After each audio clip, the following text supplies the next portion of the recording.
Tiffin అనమాట. Tiffin మనము ఇడ్లీ కానీ దోశ కానీ వేస్తూ ఉంటాము. ఇంకా ఇడ్లీ వేసామనుకోండి, ఇడ్లీ చేయడం తొందరగా అయిపోతుంది, కానీ చేసిన తర్వాత ప్లేట్లు చూసారనుకుంటే ఆ సింక్ మొత్తం కూడా ఇడ్లీ ప్లేట్తో నిండిపోయి ఉంటుందన్నమాట. దానికోసం చిన్న చేంజ్ అనమాట. అదేంటి అంటే ఇలాంటి బౌల్స్. ఇక్కడ నేను ఒక మీడియం సైజులో ఉన్న బౌల్స్ అనేది తీసుకున్నాను. దీనికన్నా కొంచెం పెద్దగా ఉన్న బౌల్స్ నేను కూడా తీసుకోవచ్చు. ఒకే సైజు ఉండాల్సిన అవసరం కూడా లేదనమాట.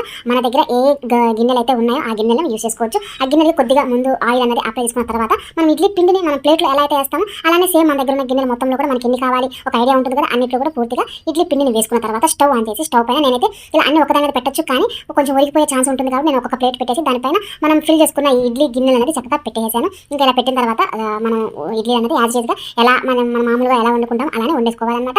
ఇప్పుడు చూడండి, ఇడ్లీ ఉడికిన తర్వాత నేను ఏదైతే తీస్తున్నాను అంటే ఇలా చేయటం వల్ల ఇడ్లీ అంటే బోర్ కొడుతుంది పిల్లలకి రోజు తినాలి అని అంటే, అందుకోసం కొంచెం డిఫరెంట్గా కూడా ఉంటుంది. ఇంకా ఇక్కడ చూసుకున్నట్లయితే మనకి ఎక్కువ అంట్లు అయితే పడవన్నమాట.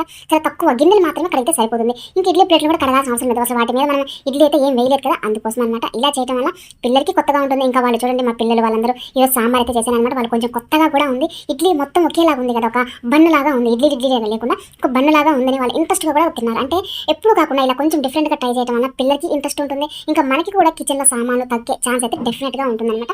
తప్పకుండా ట్రై చేయండి. ఇలా ఇడ్లీని గిన్నెలో వేసిన తర్వాత మీ ఫ్యామిలీ ఫీలింగ్ ఏంటి అనేది నాకు తప్పకుండా షేర్ చేయండి.